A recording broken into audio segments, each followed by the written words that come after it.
Hey, good morning, everybody. It's me, Robert Phoenix, and we are here for the Astro Weather 525.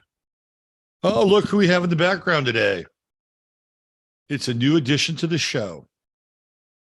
So it's a Gemini. We're in Gemini season. So we have a bit of role reversal going on. Now, if I had another camera, I would bring your attention to Jasper, who is occupying this one's box. So he made a conscious decision that he was not going to allow her to have her box today. And now she's in the crown. I don't know what's going on here, but it's got to be a symbol of change in the universe and change in the cosmos. What are you going to do? Are you going to leave now? You're going to come over here. So for those of you who are not aware, this is the new member of the team. This is Peachy, the cat from space, right? Does she look like a space cat? She looks like a space cat. Yeah. You want to go back over here? Come on. You can hang out here. People like you here. Yeah. I mean, you're in training. This is going to be your gig eventually. Right. So you may, learn from the master. Well, you can. Not Jasper, of course. Jasper the master. All right. So you're going to get down. Well, let's see. My hair looks a little funky. I've been up since 5 a.m. And I just did a 90-minute interview with our pal, Russ Winter from winterwatch.net. Sure, it's a little sloppy.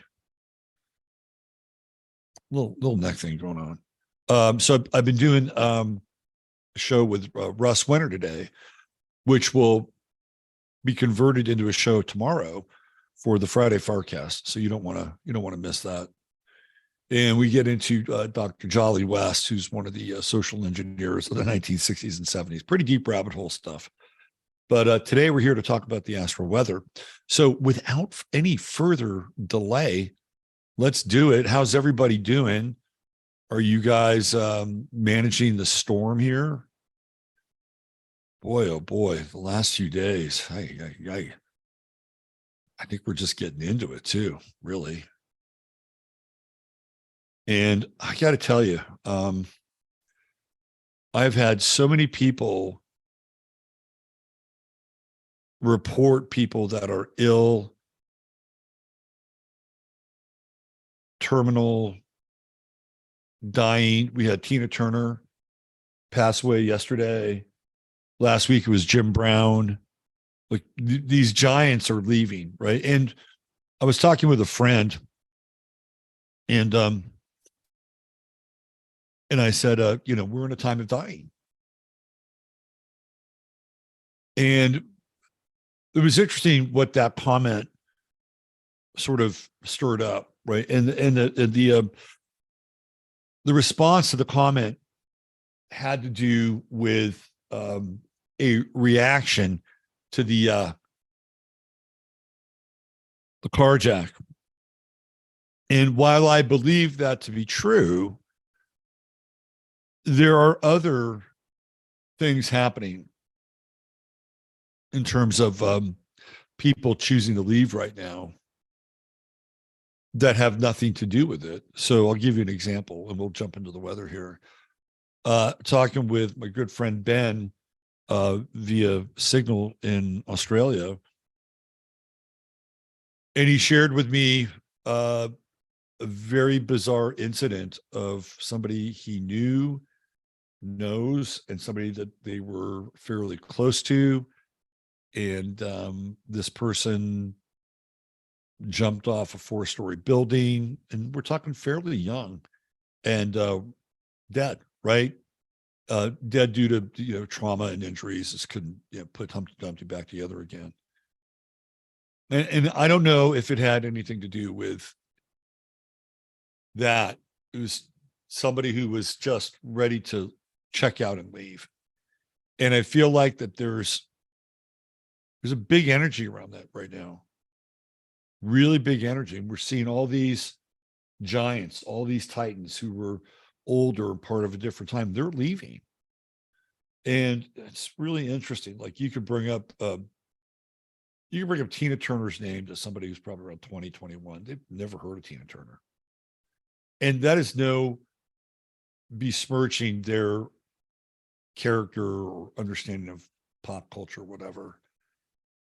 But it's very reminiscent of like when maybe I was in my 20s, and you would say to somebody my age group, "Oh, Mary Pickford died." Who? Mary Pickford. Or Myrna Loy died. Who? The last remaining Andrew's sister died. Who? Right. So we've kind of entered that cultural phase where characters are going down the memory hole, and with it, an entire generation slips into the recesses of the past. Now, YouTube is kind of interesting in that you could go on there and you could watch Jim Brown highlights if you heard his name or whatever, and you could rediscover him. But yeah, we're in a time of dying, and it's not just people, it's also things like brands, jobs, big layoffs. Spotify getting rid of 600 to 800 people. I think somewhere between 6 and 800. Google, big whack. Right. So tech is whacking people, and tech is whacking people because their jobs are going to be outsourced to AI. Right. So this whole idea of death isn't just people who have suffered from the jack, or the inevitable cultural exodus of people who represented pop culture, whether it's sports or politics or music, whatever, right? Movies, but also the death of how people have done business and will do business moving forward. I mean, this is what Pluto and Aquarius is about.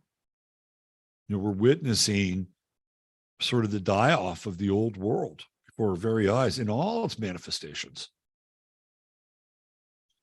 So in order to, I guess, create the new, the old has to die. And there is some truth to that. But it's also a strategy quite often used to facilitate social change in a way that's, how do we say, synthesized, astroturf, or chemically altered. At the end of the day, does it really matter? That's a good question, and a much more philosophical one than we have time for.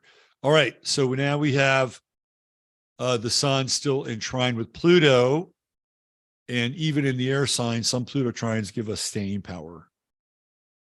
Right? Like we are locked into something with the sun Pluto trine, and it gives us, in a lot of ways, a raison d'etre. Like, why are we here? What are we doing?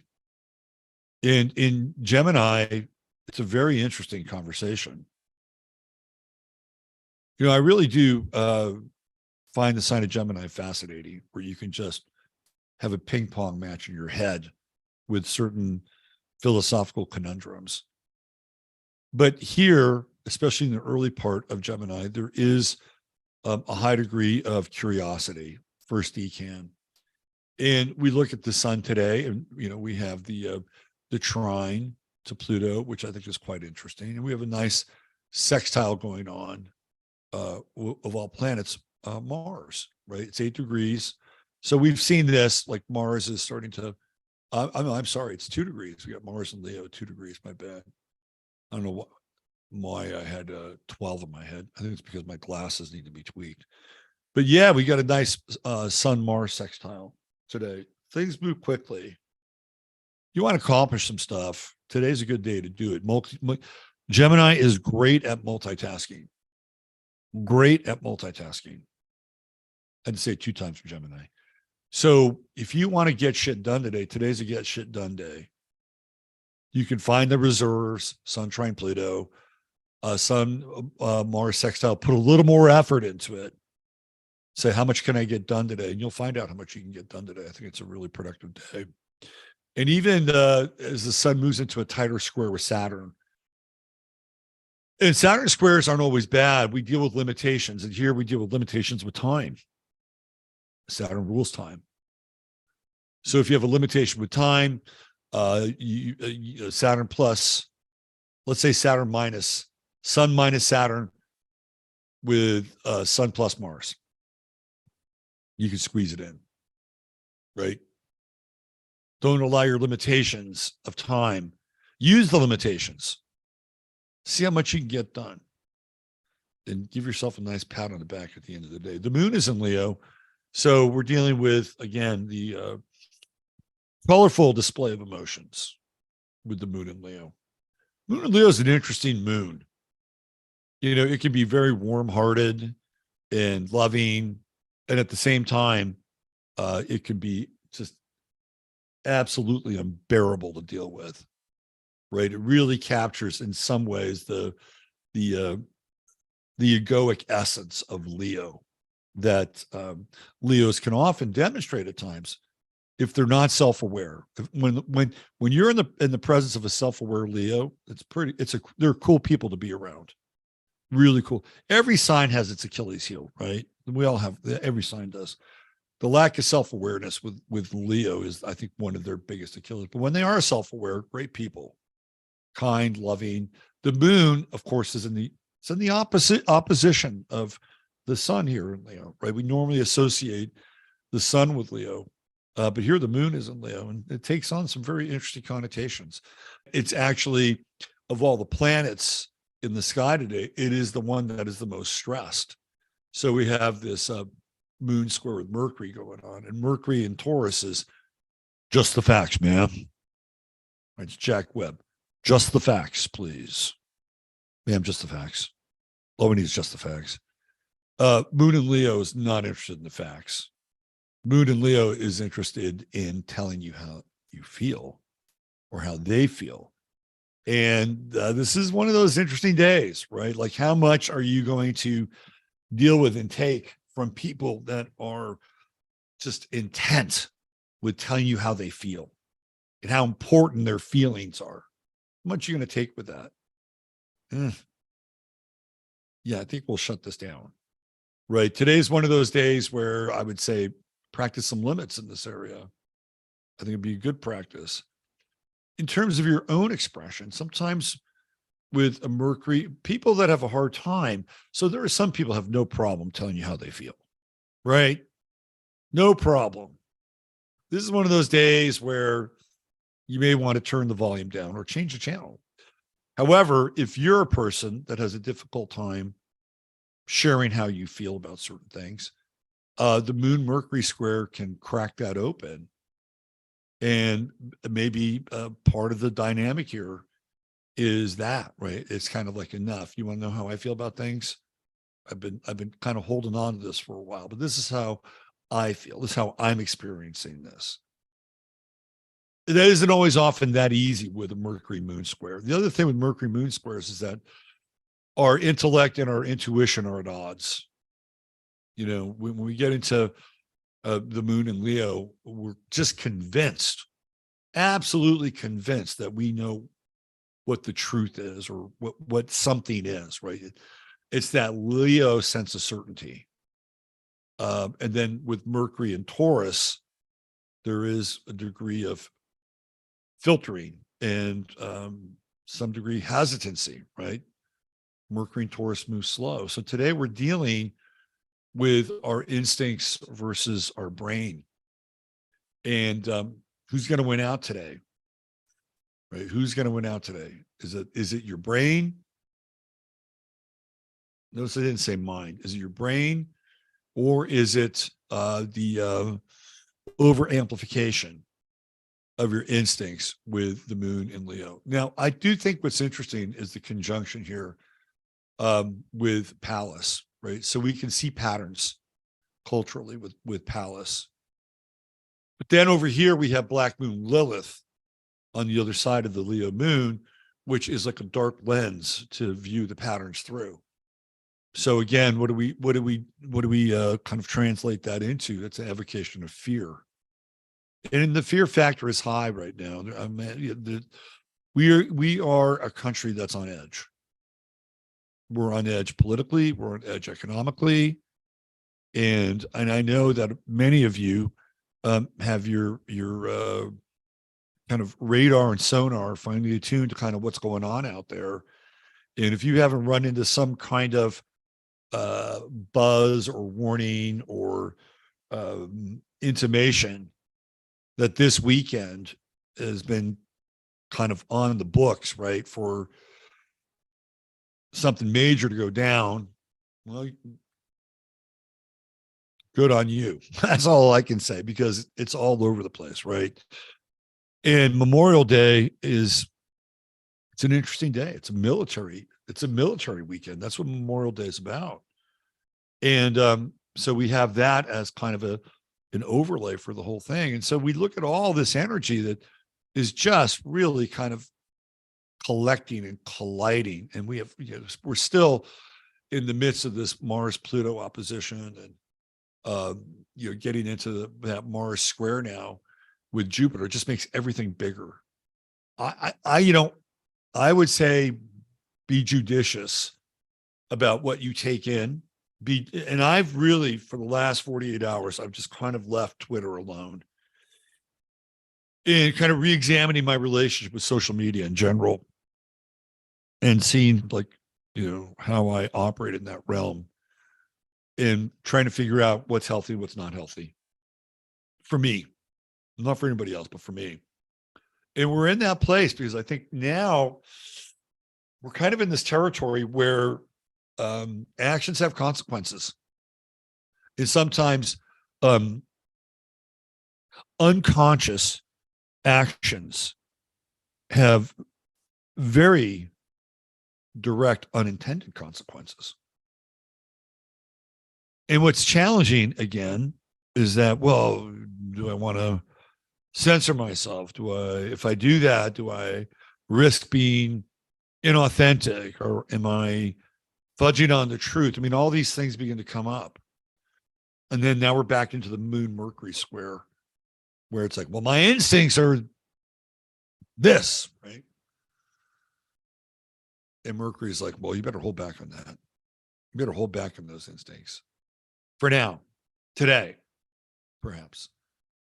As the moon moves forward, tonight and tomorrow, it's going deeper into Leo. And so by the time we get into tomorrow night, we've got the moon and sun in a, I think it's past the sextile now, isn't it? Yeah, where's the next stop for the moon? I guess the next stop for the moon in terms of its transit, I would say the next positive sort of alignment with the moon would be in Virgo, although the moon in Virgo is no fun. It's a very critical moon, but it will wind up trining Jupiter, the true node, and Mercury and Uranus. And that's going to start this weekend. So that'll be interesting. Although, again, going into a weekend where it's kind of already front loaded, right? Psychologically, the moon in Virgo is a worry wart. And yet the trines to Taurus are indicative of perhaps a more solid emotional journey through that moon phase this weekend. However, the moon will also square the sun in Gemini, and that is a little erratic. You're dealing with the forces of Mercury, both through the sun in Gemini and the moon in Virgo, and it's a volatile Mercury, right? So this is a very interesting time, just in terms of the mixture of everything. I think the Mercury-Venus sextile, which let me just see where we got with Venus here. Yeah, it's Mercury-Venus sextile. That's in play today. And I do think that if you are having a challenging time and you do know somebody that you can just talk to and try to kind of get a perspective from another person, this is a good day for that. I feel like this is a really good day for that. That it can help kind of alleviate the stress and the drama and the tension of this Leo moon. And it's a wide sextile, but we also have Venus in that nice sextile with Neptune. And to me, that's just kind of safe harbor. I think a nice application of Venus over the next few days would be to invite people over for dinner, break bread, right? Break bread and hang out, be human.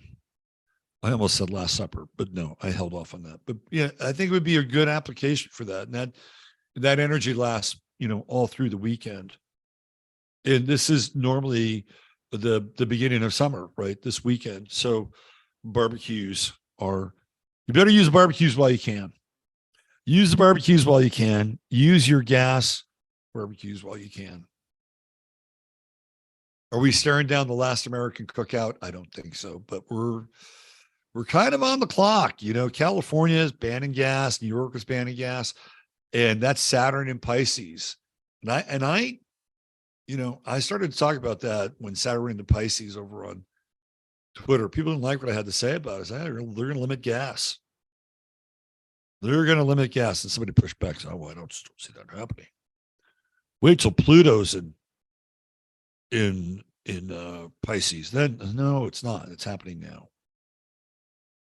So very interesting day. We've got the South Node in Scorpio. I talked about that yesterday over 15 minutes. And this is really in these degrees, these final degrees of Scorpio. It's where Hades rises up from beneath the surface of things. And seeing a lot of just underworld activity kind of out there now, and we've been witnessing it for a while, and these final degrees are pretty significant. So the Astro Weather for today is think before you hit send. Think before you hit send, because the pull with that moon in Leo to declare that you're right may not necessarily be the right pull. However, if you are inclined to pull back on how you think and how you feel, this could be an interesting day. And even with that Mercury square going on with Pluto, is still in a wide square, right? We got all these squares going on today. There's a lot of tension. But you can kind of untangle the knots if you're willing to go into that space where, if you are someone who has a challenge around articulating what you feel, today is one of those days where you might be able to take out the machete and cut through the jungle of your resistance. All right, let's take a look at our star of the day. By the way, we got a lot of great feedback yesterday on the Dylan portion of the star of the day. And some great comments in the comments section. So if you haven't, sometimes the comment section, when the people leave, are really rich. So if you see these videos, go through the comments. A lot of interesting things are shared by people, and I learn from people too when they leave comments. So please, that's another thing I urge you to do: leave a comment, say something if you have a question. People do ask me questions as well in the comment section. Let's talk about our star of the day.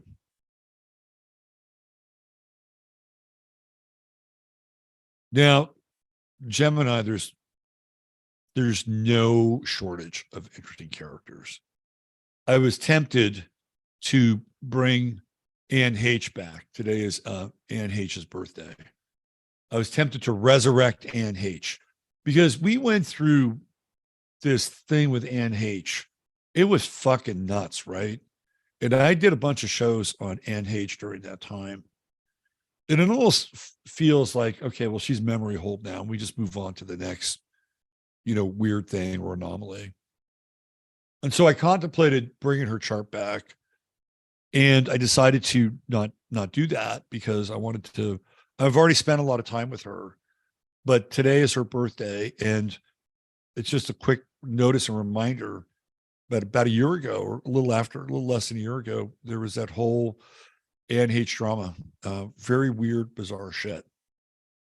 And just another kind of moment down the memory hole, right? Well, speaking of holes, in this case, we're talking holes in the hand and holy stigmata. Today's star of the day is none other than Padre Pio. And some of you might be familiar with Padre Pio. He's probably, his timeline is really interesting. Like, he's born in 1887. This is a guy that's born 13 years before the start of the 20th century. He's Italian. He's conscripted to fight in World War II, but his body and World War I, I'm sorry. His body and his constitution are not able to allow him to be on the battlefield. He comes from a medical background, which is what brought him into the war. And it's during the war that he suffers or begins to experience the stigmata, right? And the stigmata is the bleeding of the palms. And he was noted for having stigmata throughout his life. And it's really strange because when you go through his bio, there are people who want to discount the fact that this guy was experiencing stigmata. And they said that, well, it's a self-inflicted wound from the war, and he just kept it open all the time. That there were men who would do this. It was part of their modus operandi. I don't know. It just seems so far-fetched in a lot of ways. Like, oh, I'm just going to continue to pick at this wound that I suffered during the war for the entirety of my life, and yet it'll heal, but it'll show back up again. It's just weird. I think it's a poor rationalization. This guy was highly misunderstood by the church, and because he started to produce the stigmata fairly early on when he went into the Franciscan order, which is also connected to the Capuchins. He was kind of in a Capuchin monastery, but he was of the Franciscan order. And there are all these stories about Padre Pio and telekinesis and healing, spontaneous healing, and bilocation, right? All the things that you would ascribe to somebody who would be a shaman. You take all those attributes and you overlay them on, like, say, a semi-historical fictional character like Don Juan from Castaneda's world. It wouldn't be that far afield, except for the stigmata stuff. It'd be kind of an overlay, right? And so he had a lot of believers. There were 100,000 people at his memorial at the time of his passing. And he gave his last service on September 22nd, 1968 in Italy. And that is actually the feast day of Saint Moritz or Saint Maurice, a highly venerated saint. And it's interesting because his Saint Moritz's number of towns were Saint Moritz in Spain or Switzerland, but Piedmont's in Italy, right? So we have Padre Pio from Italy. So there's this weird, interesting interlay between these two sanctified characters. And when you look at his chart, it's like, well, where is it, right? Where is the meat? It's a weird chart, I have to say, for a monk, because everything is above the horizon.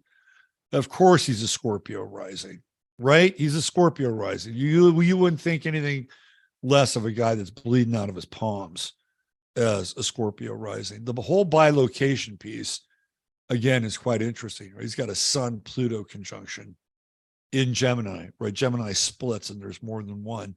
And he's got Mercury conjunct Pluto and Mercury conjunct Neptune. Really interesting chart, right? Like, there's not a lot of angles, but all these conjunctions, either in Gemini or with Taurus, with Mercury really being kind of the central theme or the bridge, the midpoint between basically the physical, which is Taurus, and Gemini, which is the non-physical. Could he be capable of things like telekinesis? Absolutely. With a Mercury-Pluto conjunction? Absolutely. And it's also interesting, too, that the monastic life, I think, is characterized by Jupiter in the 12th house. Monasteries are places people don't go. And there it is. Like that's where he expands. That's where his opportunity is. It's, hidden in that 12th house. And even with Vesta over here, right? Sort of this idea of the eternal flame, the oldest of all the asteroids, is kind of interesting as well, right? To me, Vesta is the lamp that never goes out. And he's got it there conjunct Jupiter. And is he traveling? Is he journeying? Does the inconjunct with all his Gemini planets represent some some manifestation of bilocation? It's an interesting discussion.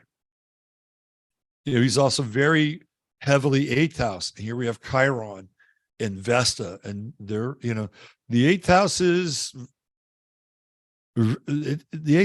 deep, right? It's magical. That's Scorpio territory. And I would think that the stigmata would be Chiron and Gemini. That's how I would kind of visualize the stigmata, right? Because the hands are very Gemini-like, right? Gemini rules the lungs, but it also rules our limbic system. We have a left hand and a right hand, which is very Gemini. And so he has this wound, this Gemini wound.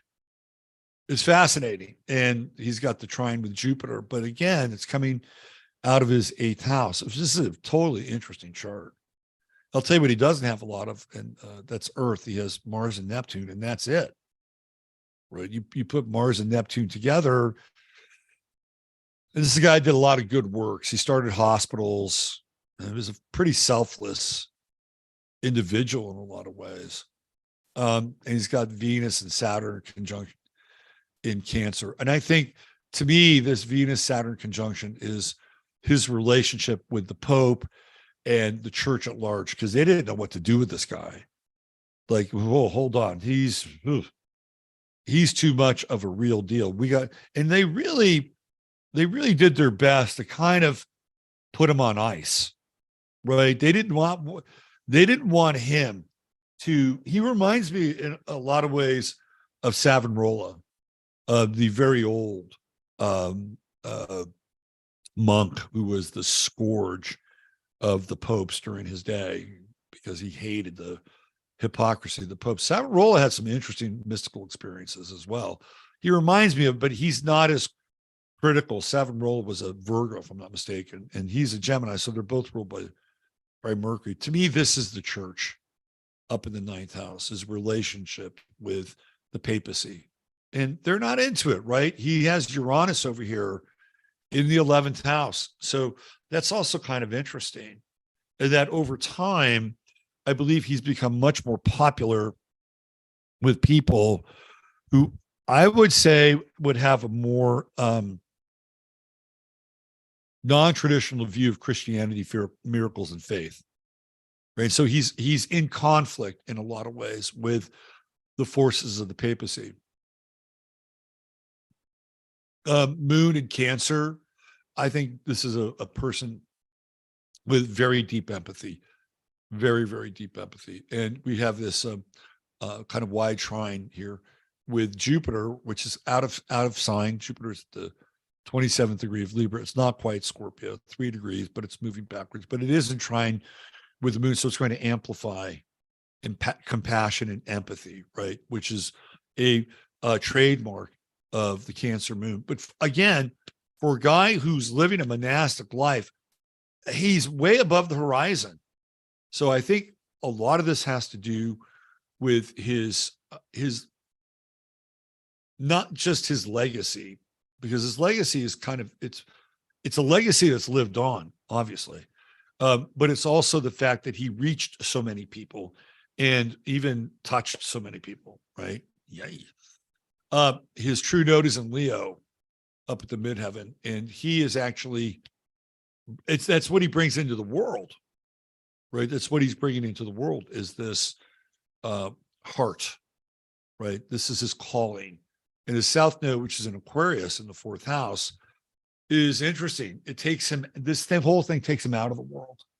And yet he is a monastic figure. Very interesting character. Very, very interesting. There's another side of him that's prophetic.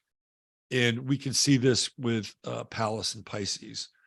He's got some very heavy prophecies about the United States, and they're not heartwarming, right? He basically saw that the United States winds up, like many people have seen, excuse me, getting into a war with Russia.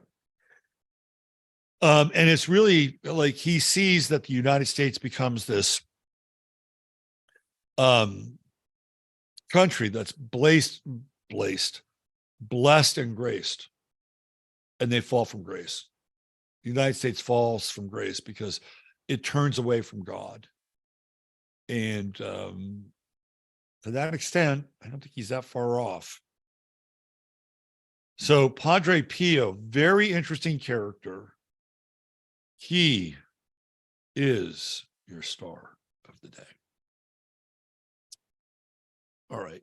So let's do a little shout out to the sponsor of the show, True Hemp Science. You guys know who they are. I talk about them every day. And I got to tell you, I am going to lean heavily on True Hemp Science and their fine products over the course of the next week. And I would say you may want to lean into him a little bit as well, right? So one of the great things about Chris and his products is that you get this great interface between CBD and CBG. All right. And there are a lot of people that are chasing a THC like high with this Delta 9. Okay. From the words of my buddy Chris, don't chase it. Delta 9 is not where you want to go. However, with the right combination of CBD and CGA, you will have a very uplifting experience. And you can have this through the moon dust or the moon dust gummies. If you want to go to sleep, you get the sleep gummies. If you're looking for that, that's all available here. And there's so many other things as well, including these various appellations. And he's got them all numbered out. And this is the 19 right here. And if you go on the website, you'll find out what these appellations and the numbers and the use are basically created for. And if you have any questions, you can make an appointment to talk with Chris, and he'll give you some insight as to how these products can be beneficial to your daily experience. So if you go to truehempscience.com and spend $100 or more, you will just type in 15MINS. That's 15 mins, and you'll get a bunch of free product, free goodies. Who doesn't like free goodies, right? You'll get it. $150 more, you get free shipping. Always a 30-day money-back guarantee. The only sponsor I have on this show, and you're looking at it right here. Let's see what else. We got 15 minutes of flame. Going to go over there today shortly. Going to take a bit of a break from the normal doom pipe, and I might break down some series of movies today that I think might be interesting. That movies that aren't what they appear to be on the surface. I do this every now and then on Thursday. So 15 minutes of flame, that's OV flame. And of course, I have to bring the graphic up so that you can get a visual. Bring it up here. There it is. Voila. 9:11 a.m., 10:41 a.m. Central Standard Time. Tuesday through Thursday. Last time I checked, it was Thursday. So come on over, join us. A lot of people that are here in this chat, join us over there in that chat. And generally, it's a fun time. And I think we all learn a little bit as we light the flame. All right. That's it for today. Take care of yourselves out there. Use your head in order to discern what's real, your heart to accept what's possible. Chataria, shout out. Thanks for all your support. Every single one of you means a lot to me when you support the show, just by watching, showing up, subscribing, being a member. It's great. Great. Totally great. Thank you so much. Take care. Bye for now.